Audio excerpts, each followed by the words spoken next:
benar ya Tuhan, Engkau Allah yang baik, Engkau Allah yang luar biasa atas kehidupan kami. Bukti kebaikan Tuhan di dalam hidup kami, Engkau rela mati di kayu salib demi dosa-dosa kami, demi setiap pelanggaran kami. Terima kasih buat kebaikan-Mu ya Tuhan. Kami bangga memiliki Allah seperti Engkau yang rela mati buat kami yang berdosa ini. Terima kasih Tuhan buat hadirat-Mu.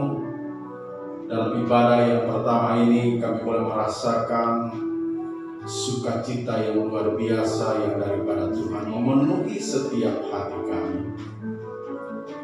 Sementara Tuhan kami akan mendengarkan isi hati-Mu, biarlah melalui firman Tuhan yang disampaikan, kami semua diberkati oleh Tuhan. Kami pulang dengan membawa berkat Tuhan yang luar biasa. Urapi hamba-Mu dalam menyampaikan kebenaran firman. Terpuji nama-Mu Bapa, dalam nama Yesus kami sudah berdoa. Haleluya. Amin. Silakan duduk saudara. Salam semuanya. Saya minta maaf apabila hari Minggu kemarin lupa diumumkan ibadah Jumat Agung hari ini. Tetapi walaupun tidak diumumkan, tapi saya sangat bersyukur dengan jemaat GBI Gria Pratama yang sangat antusias hari ini datang beribadah kepada Tuhan hari ini. Luar biasa, luar biasa. Kemudian saudara, hari ini tadi saya dikasih kaset ya, lagu rohani. Jemaat kita bernama Lady Simbolon baru saja mengeluarkan album perdana lagu rohani. Ini sangat bagus dan ini hasil ciptaan sendiri dan sudah direkam. Harganya cuma Rp30.000. Jadi selesai ibadah nanti saudara bisa beli. Dan nanti juga selesai saya berkhotbah, nanti Ibu Lady Simbolon akan mempersembahkan pujian buat kita. Dan nanti juga ibadah kedua juga sama, akan mempersembahkan pujian buat kita. Haleluya. Karena ini ibadah Jumat Agung, tentu firman Tuhan yang saya sampaikan tentunya berkaitan dengan kematian Tuhan Yesus. Jadi jangan khawatir, saya tidak akan khotbah tentang persepuluhan. Saya akan khotbah tentang kematian Tuhan Yesus. Haleluya. Baik, kita langsung saja melihat kebenaran firman Tuhan. Di dalam Injil Lukas 23, Injil Lukas pasalnya yang ke-23, ayatnya yang ke-33. Ayatnya yang ke-33. Semua sudah ketemu ayatnya? Kalau sudah ketemu ayatnya, baik kita baca bersama-sama. 2, 3. Ketika mereka sampai di tempat yang bernama Tengkorak, mereka menyalibkan Yesus di situ dan juga kedua orang penjahat itu, yang seorang di sebelah kanannya dan yang lain di sebelah kirinya. Haleluya. Hari ini saya akan memberi tema khotbah saya, kematian Tuhan Yesus. Saudara yang kekasih di dalam Tuhan, hari ini semua umat Kristen di muka bumi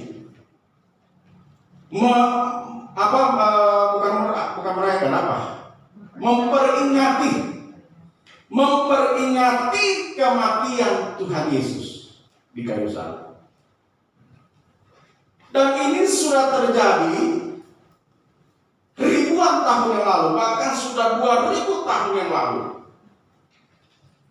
Selalu diperingati. Dan saya percaya selama dunia ini masih ada, maka kematian Tuhan Yesus akan terus diperingati. Berarti kalau setiap tahun diperingati, saudara, berarti Tuhan kita itu bukan Tuhan yang biasa-biasa saja. Berarti Tuhan yang kita sembah itu adalah Tuhan yang luar biasa.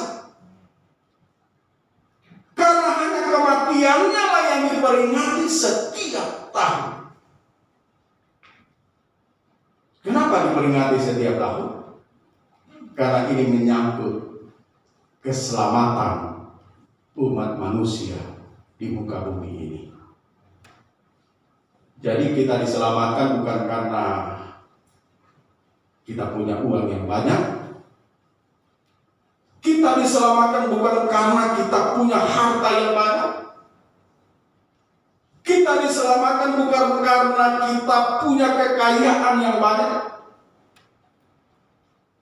Kita diselamatkan karena kematian Tuhan Yesus di kayu salib. Jadi banggalah kalau engkau memiliki Yesus. Amin, saudara. Karena hanya Yesus yang mau mati di kayu salib demi dosa-dosa kita. Ada beberapa pelajaran yang kita bisa dapatkan di sini melalui kematian Tuhan Yesus. Melalui kematian Tuhan Yesus. Pelajaran yang pertama yang bisa kita dapatkan dan saya percaya ini menjadi berkat buat kita semua. Yang pertama kita baca di dalam Lukas 23 ayatnya yang ke-34. Lukas 23 ayatnya yang ke-34. Yesus berkata, "Ya Bapa, ampunilah mereka, sebab mereka tidak tahu apa yang mereka perbuat, dan mereka membuang undi untuk membagi pakaiannya." Pelajaran yang pertama yang kita dapatkan melalui kematian Yesus Kristus yang pertama, pelajaran tentang pengampunan. Kalau saudara baca Alkitab, mulai dari Yesus ditangkap sampai di kayu salib, dia mengalami penderitaan yang sangat luar biasa. Dia mengalami penderitaan yang sangat luar biasa. Yang pertama, kalau saudara perhatikan, Yesus itu dikhianati oleh muridnya sendiri yang bernama Yudas. Bayangkan selama ini bersama-sama dengan Tuhan Yesus, melayani bersama-sama. Dia melihat langsung mujizat yang dilakukan oleh Tuhan Yesus. Tetapi pada akhirnya dia mengkhianati Tuhan Yesus. Saudara pernah dikhianati? Ada di sini yang pernah dikhianati? Kita kalau dikhianati orang itu sakit, saudara. Lebih sakit dari sakit gigi. Kemudian saudara, Yesus ditangkap. Kemudian dia dipenjara di bawah tanah. Saya tahun 2012 ketika pergi ke Israel, kita itu dibawa ke tempat di mana Tuhan Yesus dipenjara di bawah tanah. Jadi sampai sekarang masih ada itu, tapi sudah berdiri sebuah gereja bagus di situ, saudara. Tapi penjaranya itu masih ada. Itu kurang lebih kedalamannya itu kurang lebih sekitar 5 meter atau 6 meter. Jadi Tuhan Yesus waktu itu dimasukkan di dalam penjara bawah tanah. Nah setelah itu saudara dikeluarkan dari penjara, kemudian dicambuk. Berapa kali Tuhan Yesus dicambuk? Ada yang ingat? 39 kali. Dan di ujung cambuk itu ada besi. Jadi setiap kali dicambuk, itu besi masuk ke daging. Begitu ditarik, maka ada daging yang ikut keluar. Jadi sangat menderita. Ada di sini yang sudah pernah dicambuk? Ada? Saya dulu waktu kecil, saya pernah dicambuk orang tua saya pakai rotan. Itu sakitnya minta ampun. Kalau sampai nangis, itu ditambah. Jadi harus diusahakan bagaimana caranya supaya tidak menangis. Karena kalau menangis, ditambah. Saya juga pernah dicambuk oleh guru saya di sekolah. Dan saya tidak berani melapor ke orang tua saya. Kalau saya berani melapor, orang tua saya pasti akan tambah lagi. Beda dengan di zaman sekarang. Kalau guru mukul murid, bisa jadi masalah. Lapor ke polisi, itu bisa jadi perkara besar. Kalau dulu enggak. Kita lapor sama orang tua tambah lagi. Sakit saudara dicambuk. Itu cuma dicambuk dengan rotan. Ini dicambuk, di ujungnya itu ada besi. Setelah dia dicambuk, dia disuruh memikul salibnya sendiri. Bayangkan dalam keadaan menderita seperti itu, dia disuruh memikul salibnya sendiri. Dan itu mendaki, bukan datar, mendaki saudara. Sampai di Bukit Tengkorak namanya, kakinya dipaku. Kakinya dipaku bukan karena kakinya melangkah untuk berbuat jahat, bukan. Kakinya dipaku karena kaki kita lah yang melangkah untuk melakukan kejahatan. Kemudian tangannya dipaku. Tangannya dipaku bukan karena tangannya melakukan kejahatan, tetapi tangannya dipaku karena tangan kita lah yang melakukan kejahatan. Kemudian kepalanya dimahkotai dengan mahkota duri. Kepalanya dimahkotai duri bukan karena dia memikirkan hal-hal yang jahat, tetapi karena kitalah yang memikirkan hal-hal yang jahat sehingga dimahkotai dengan mahkota duri.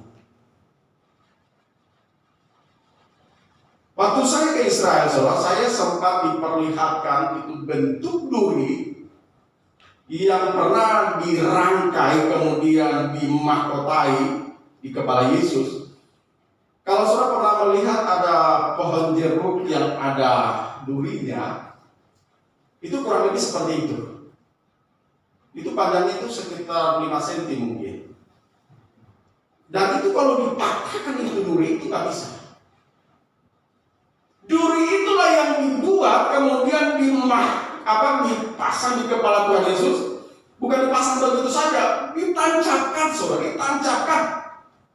Kemudian diputar. Saya pernah membaca sebuah buku tentang mahkota duri. Itu begitu ditancapkan itu duri, kemudian diputar. Saudara bisa bayangkan kepala Tuhan Yesus seperti apa. Tetapi di kayu salib dia katakan apa?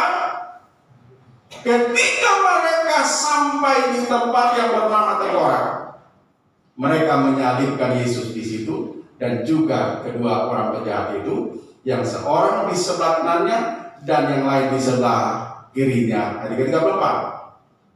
Yesus berkata, "Ya Bapa, ampunilah mereka." Bayangkan. Coba renungkan saudara ayat ini saudara. Bayangkan mulai dari ditangkap sampai di kayu salib, dia sangat menderita. Tetapi di kayu salib dia berkata, "Ampunilah mereka." Saudara yang kekasih di dalam Tuhan,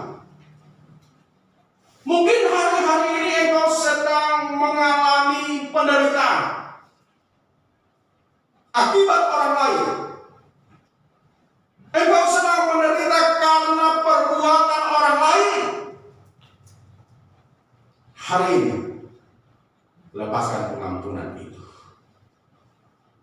Sanggup? Cuma 2 orang yang amin. Saya paham, memang berat. Memang berat. Untuk mengampuni orang yang membuat kita menderita itu tidak mudah, tidak gampang, saudara. Ya kan? Tapi seharusnya kita harus bisa. Seharusnya kita bisa. Jadi kalau ada orang yang menyakiti saudara, memfitnah saudara dan sebagainya, sudah lepaskan saja pengampunan. Amin, saudara. Gak usah ingat-ingat apa yang dia lakukan. Kamu kan dulu pernah berbuat salah sama saya. Kapan? Tempoh hari. Tempoh hari kapan? Dulu kapan? Tahun 1987. Bayangkan saudara, sudah beberapa tahun yang lalu dia masih ingat-ingat aja. Lepaskan pengampunan hari ini. Amin. Itu pelajaran yang pertama. Pelajaran yang kedua, coba kita melihat di Lukas 23. Lukas 23 mulai dari ayatnya yang ke-35 sampai 39. Lukas 23 ayat ke-35 sampai 39. Orang banyak berdiri di situ dan melihat semuanya. Pemimpin-pemimpin mengejek dia, katanya, "Orang lain ia selamatkan, biarlah sekarang ia menyelamatkan dirinya sendiri, jika ia adalah Mesias, orang yang dipilih Allah." Juga prajurit-prajurit mengolok-olok dia. Mereka menunjukkan anggur asam kepadanya dan berkata, "Jika engkau adalah raja orang Yahudi, selamatkanlah dirimu." Ada juga tulisan di atas kepalanya, "Inilah raja orang Yahudi." 39. Seorang dari penjahat yang digantung itu menghujat dia, katanya, "Bukankah engkau adalah Kristus? Selamatkanlah dirimu dan kami." Pelajaran yang kedua yang kita dapatkan melalui kematian Tuhan Yesus di kayu salib, saudara. Yang pertama tadi tentang pengampunan. Yang kedua, saudara, jangan pernah membalas kejahatan dengan kejahatan. Saya ulangi, jangan pernah membalas kejahatan dengan kejahatan, tetapi balaslah kejahatan dengan kebaikan. Kalau sudah perhatikan di sini, ada 3 kelompok manusia. Yang pertama adalah pemimpin-pemimpin agama, dikatakan di sini. Mereka mengejek Tuhan Yesus ketika disalib. Yang kedua dikatakan di sini adalah prajurit-prajurit yang menyalibkan Tuhan Yesus. Mereka mengolok-olok dia.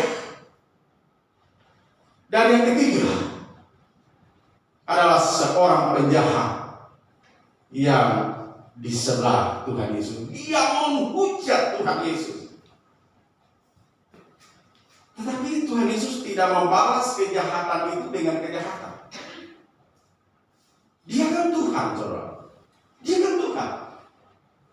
Dia bisa saja di kayu salib dia perintahkan kepada malaikatnya, "Kak, bikin semua orang-orang itu buta selama-lamanya, sehingga mereka tidak bisa pulang ke rumah mereka masing-masing. Bisa saja dia Tuhan, tapi dia tidak mau melakukan itu. Dia tidak mau membalas kejahatan dengan kejahatan.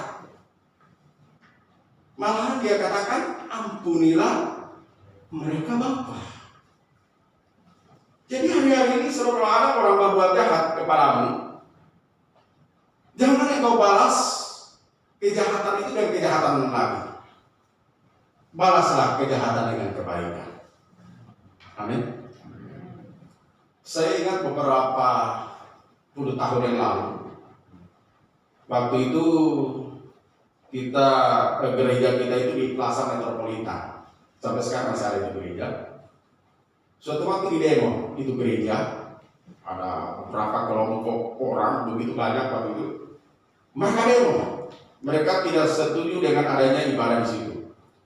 Kemudian ada seorang pemuda, saudara, dia ambil balok, lalu dia hantam itu pintu kaca, itu kaca itu pecah jatuh, menimpa kakinya, hampir putus.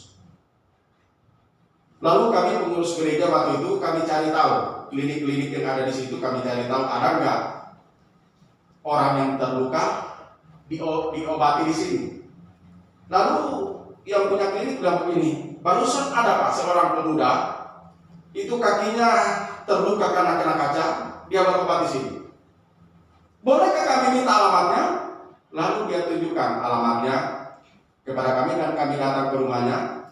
Kami biayai itu pengobatannya, bahkan kami kasih lagi uang buat dia. Sampai dia menangis. Dia katakan, orang yang menyuruh saya merusak itu gereja tidak bertanggung jawab ketika saya luka. Justru orang Kristen lah, orang gereja lah yang datang kepada saya memperdulikan saya. Dia menangis, saudara. Jadi hari-hari ini kalau ada orang yang berbuat jahat dengan kita, jangan balas dengan kejahatan, balas dengan kebaikan. Amin. Coba kita lihat di Roma 12 ayatnya yang ke-17. Roma 12 ayat yang ke-17. Janganlah membalas kejahatan dengan kejahatan, lakukanlah apa yang baik bagi semua orang. Jadi jelaskan, jangan membalas kejahatan dengan kejahatan, tapi lakukanlah apa yang baik. Kemudian 1 Petrus 3 ayat 9. Dan janganlah membalas kejahatan dengan kejahatan atau caci maki dengan caci maki, tetapi sebaliknya hendaklah kamu memberkati, karena untuk itulah kamu dipanggil, yaitu untuk memperoleh berkat. Jadi rupanya saudara, ketika kejahatan kita balas dengan kebaikan, itu artinya kita sedang melepaskan berkat untuk diri sendiri. Saudara mengerti maksud saya? Yang tidak mengerti, pura-pura mengerti saja.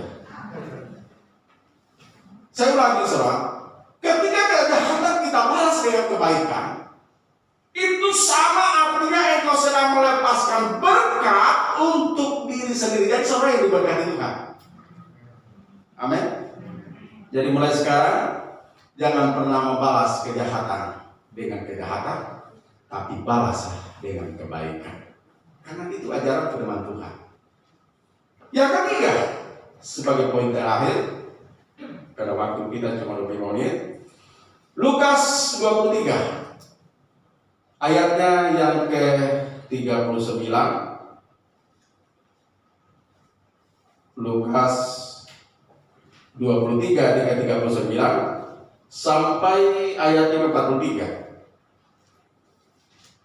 Seorang dari penjahat yang digantung itu menghujat dia, katanya, bukankah engkau adalah Kristus? Selamatkanlah dirimu dan kami. Tetapi yang seorang menegur dia, katanya, tidakkah engkau takut juga tidak kepada Allah, sedang engkau menerima hukuman yang sama? kita memang selayaknya dihukum sebab kita menerima balasan yang setimpal dengan perbuatan kita. Tetapi orang ini tidak berbuat sesuatu yang salah. Lalu ia berkata, Yesus, ingatlah akan aku apabila engkau datang sebagai raja.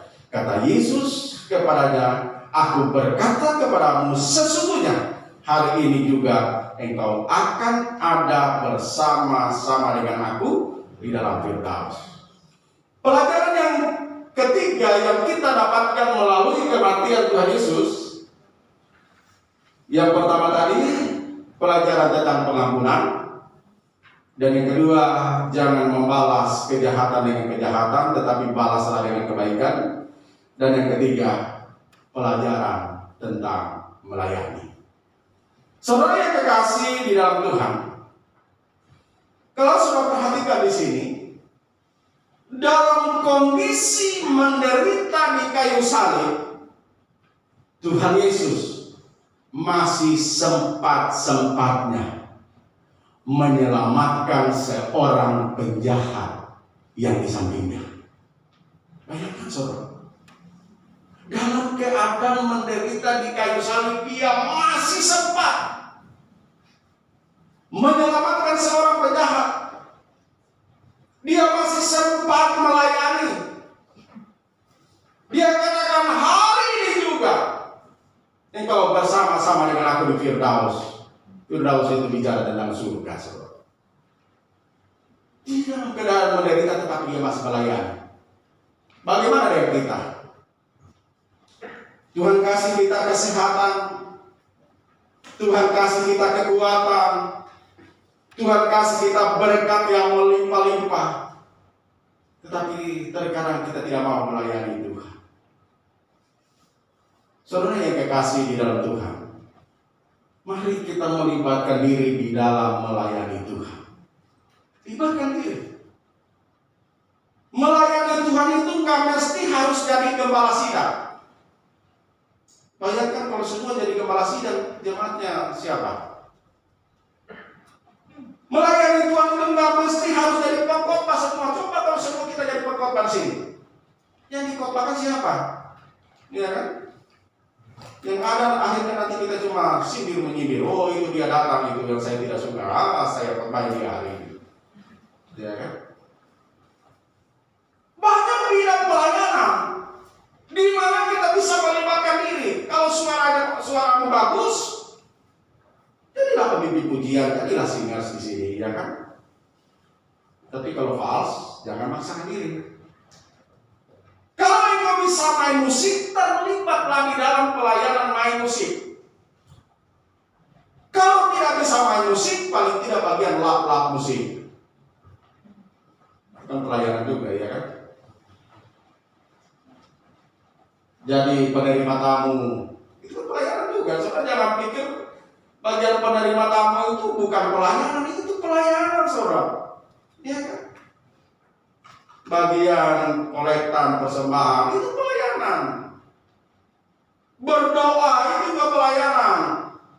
Guru sekolah minggu itu semua bidang pelayanan yang bisa kita melibatkan diri. Atau saudara mengajak jiwa-jiwa yang gak pernah ibadat, yang gak pernah ke gereja, saudara ajak datang ke tempat ini. Itu juga bidang pelayanan.